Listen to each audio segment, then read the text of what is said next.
hal ini, kalau bicara sertifikasi, bukan hanya permasalahan daripada keilmuan saja.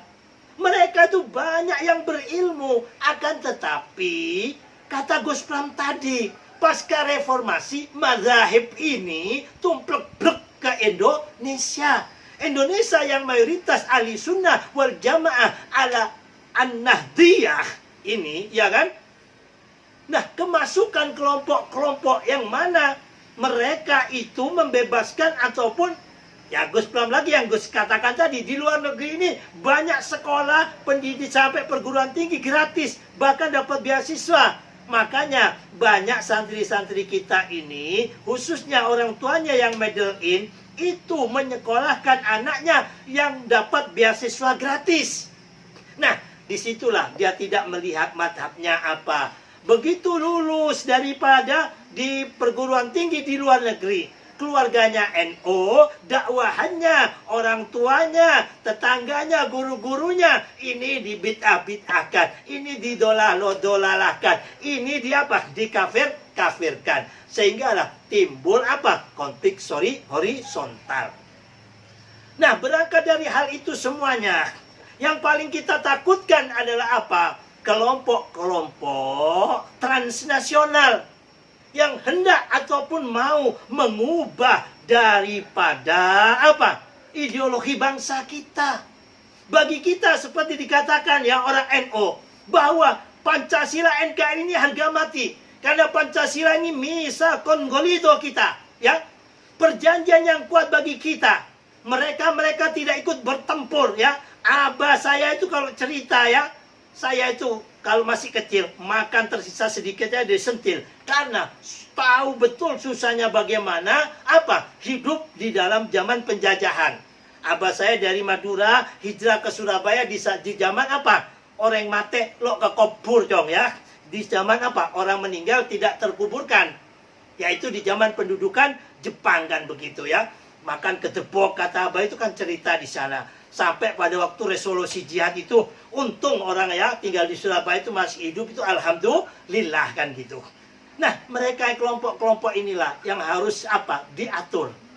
Yang mana kelompok-kelompok ini sering sekali memaksakan kehendak, mau mengubah bangsa dan NKRI kita. Dan hal itu jebol di saat apa? Di saat ada, tidak Gus perlu sebutkan, di awal tahun 2000 ya, ada salah satu calon presiden dan akhirnya jadi presiden yang mana awalnya tidak punya partai, akhirnya partainya orang diambil lah kan gitu waktu Munas di Bali, dan teman-teman Gus yang ada di partai itu disingkirkan kan gitulah, karena dia nggak punya partai dan partai itu waktu masih kecil. Dan ini ada kelompok dari salah satu partai yang mana mereka itu meskipun tidak mau dikatakan kelompok khilafaisme, tetapi pendukungnya, karakternya, pola pikirnya adalah kelompok-kelompok khilafaisme. Berada di dalam kekuasaan ini selama 2 periode kan gitu. Nah, selama 2 periode ini, karena mereka ini dogmatis, karena mereka ini adalah organisasi yang sangat apa? Militan, maka dia masuk membangun berbagai jaringan-jaringan di 5 kementerian yang mereka kuasai ini dengan melakukan apa? Perubahan pemikiran di masjid-masjid milik pemerintahan yang ada. Kembali kepada tema kita. Kalau menurut Gus, sertifikasi ataupun pemberian sertifikat kepada dai, kepada penceramah, yang mana disampaikan oleh Menteri Agama bukan hanya satu agama, tapi semua agama. Lah, why not kan gitu loh. Kita ini sebagai ulama, kita ini sebagai ustadz, kita ini sebagai penceramah, dikasih sertifikat kok nggak mau kan gitu loh. Ya kan? Lah kayak saya punya tanah dari nenek moyang banyak, ya tanah-tanah Gus apa keluarga Gus jangan di Madura yang tidak bersertifikat. Karena apa? Satu, wong deso, ya, nggak tahu cara mengurusnya. Kedua, ya, di zaman sebelum Pak Jokowi, ya, mengurus sertifikat tuh apa? Habis daripada setengah tanahnya juga kadang sertifikatnya belum jadi kan.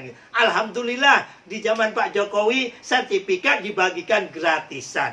Nah, saat ini dengan menteri yang baru, dengan apa Menteri FR ini, kiai-kiai, ustadz-ustadz diajak kumpulnya di hotel, gak nanggone atas gunung kan gitu ya kan. Setelah itu diberikan apa? Tambahan pemikiran tentang wawasan kebangsaan, tentang Pancasila, tentang NKRI, yang mana memang banyak yang kurang daripada ustadz-ustadz ini, kecuali kayak Ustadz Solehan kan gitu ya, duduknya di UIN jadi profesor kan gitu. Tidak semuanya kiai-kiai itu profesor kan gitu loh ya. Ya Ustadz Ruzi ini mudah-mudahan terus bisa sekolah sampai S2, S3 kan gitu loh ya. Ya, kalau Gus ini sudah kalah umur kan begitu ya. Lebih suka jadi kiai kampung, kiai desa, yang penting manfaat buat bangsa kan gitu. Nah, banyak di antara kiai-kiai ini, Gus ini kan terus terang ya nggak tahu nakal, nggak tahu gimana.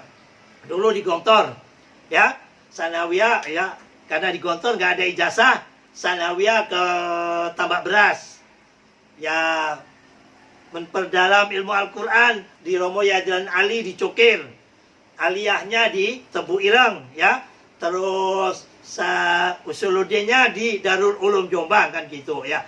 Lebih daripada 15 tahunan lah di pesantren. Sampai detik ini pun tidak berani untuk disebut kiai kan gitu, ustadz atau gos kan gitu, karena merasa apa? Belum mampu kan gitu loh ya. Lah, ini kan ada pemerintah memfasilitasi, memberikan sertifikat, memberikan penghargaan. Lah, kok ada banyak yang marah ini loh? Kok ada banyak yang istilahnya kebakaran jenggot? Ini kan bingung.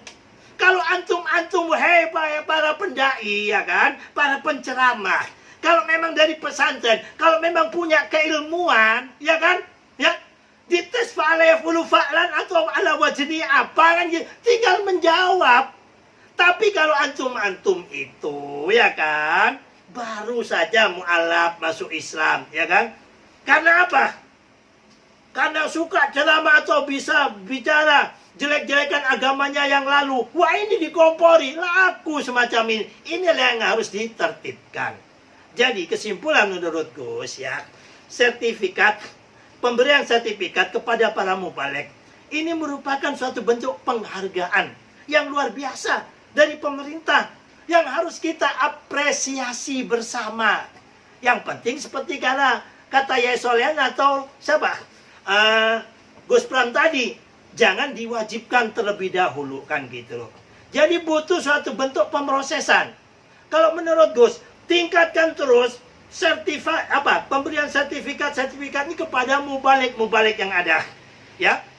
Di Kementerian Agama itu kan ada uang tidur ya, uang milik jamaah istilahnya yayasan haji ataupun apa. Itu bisa dimanfaatkan untuk kemaslahatan umat ya, memberikan suatu bentuk tambahan keilmuan, wawasan kebangsaan, dan juga di dunia modern semacam ini, bagaimana isi daripada media-media sosial yang ada. Terus terang ya, kita ini orang-orang NU, orang-orang wasatiyah masih kalah jauh dari kelompok-kelompok mereka. Setiap kita buka istilahnya, khususnya anak-anak yang masih baru mau mengenal Islam, mempelajari tentang Islam, yang keluar itu adalah apa? Pola pikir ataupun ajaran-ajaran mereka, bukan minna. Ini yang repotkan gitu. Nah, hal yang semacam itu. Terus yang kedua, bicara yang sebelumnya Gus tadi sampaikan. Nah, Indonesia ini adalah alhamdulillah negara yang bermayoritas Islam.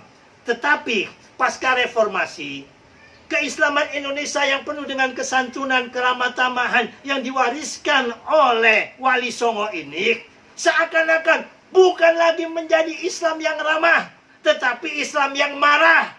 Ya, Islam yang penuh kebencian, Islam yang penuh dengan caci maki. Dan aneh, gila bin edannya lagi, ya. Kok bisa ustadz yang biasa, ustadz yang dengan penuh caci maki, kebencian, bicara binatang-binatang begitu, kok laku gitu. Dan yang aneh bin ajaib itu ditanggap oleh seorang profesor kan gitu loh, ya kan? Tidak gue sebutkan, nanti gue dilaporkan juga tentang undang-undang ETE kan gitu ya. Mungkin teman-teman semuanya tahu siapa profesor itu ya. Nggak tahu gara-gara sakit hati apa ya, karena jabatannya dicopot atau bagaimana kan gitu. Ini aneh ya. Makanya ya, mengakhiri daripada pembicaraan Gus ini, setidaknya ya, dengan berterima kasih Indonesia ini, ya, Gus waktu masih istilahnya ya awal tahun 2000 aktif di lintas agama, keliling dari Sabang sampai Merauke bersama teman-teman pendeta dan agama-agama lain untuk membangun kebangsaan dan kemanusiaan. Capek melihat Indonesia ini luar biasa, ya.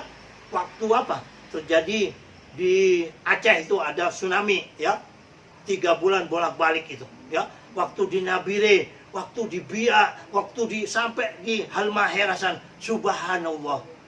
Gue sampai mikir, ya, Pak Karno ini hanya secuil kertas, bukan tentara, bukan misalnya jenderal yang memiliki tentara begitu hebat.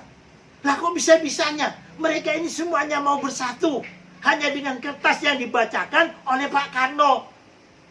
Wah, luar biasanya. Sapa awakmu nek jare wong Jawa kan gitu ya, atas nama rakyat Indonesia Soekarno-Hatta. Woi. Ini kalau tidak dipakai oleh Allah, kalau tidak dipakai oleh Tuhan, tidak akan mungkin raja-raja yang ada, ya. Gue datang, bener ada kerajaan itu di Ternate, di Tidore itu ada. Tapi kenapa mereka bisa bersatu dan menyatu dengan Indonesia ini? Nah, kita alhamdulillah lahir procot, sudah merdeka. Alhamdulillah, ya. Mencari pekerjaan, mencari sekolah, semuanya aman, enak. Nah, kalau kita diceritakan oleh mbah-mbah kita, subhanallah, ya. Kita ternak kambing, punya anak kadang diambil, ya sama Belanda. Belanda berharap datang orang Jepang mungkin bisa membantu. Ternyata sawaun alaihim, sama saja kata mbah-mbah itu, ya. Justru lebih kejam, nih. Nah, kita ini sudah dalam keadaan Darussalam, negeri yang adem, negeri yang damai. Ya, ingat Surya pecah itu bukan oleh tentara-tentara dari Eropa dan tentara-tentara dari luar negeri, tetapi sebab akibat daripada ceramah-ceramah yang mengandung ujaran kebencian, sebab akibat daripada ceramah-ceramah apa yang menghasut untuk membenci kepada pemerintahan yang sah. Mengakhiri daripada apa materi yang gue sampaikan ini, kami ucapkan terima kasih, ya, kepada Ustaz Ruji, ya, yang mana sudah menggelar webinar dengan tema ini, ya. Kami minta, ya, kami berharap kepada Menteri Agama, silakan lanjutkan, Pak, ya, untuk apa pemberian daripada sertifikat itu. Kalau memang benar-benar Ustadz, benar-benar kiai, benar-benar dari pesantren, benar-benar punya ilmu, ya senenglah, bangga diundang di hotel, ya kan? Dikasih materi, habis itu dikasih apa? Penghargaan, kan gitu loh, ya. Kalau ada yang memang keberatan, memang repot. Cuman itu tadi, ya, sistemnya memang harus tadi, seperti kata para narasumber tadi, jangan diwajibkan terlebih dahulu, dievaluasi tiap tahun, yang mana akhirnya sehingga tanpa ada penceramah di Indonesia ini kecuali yang sudah bersertifikat sah dari negara, sehingga tetap Indonesia ini menjadi negeri yang adem ayem, toto tentrem, keto rajo. Terima kasih. Assalamualaikum warahmatullahi wabarakatuh.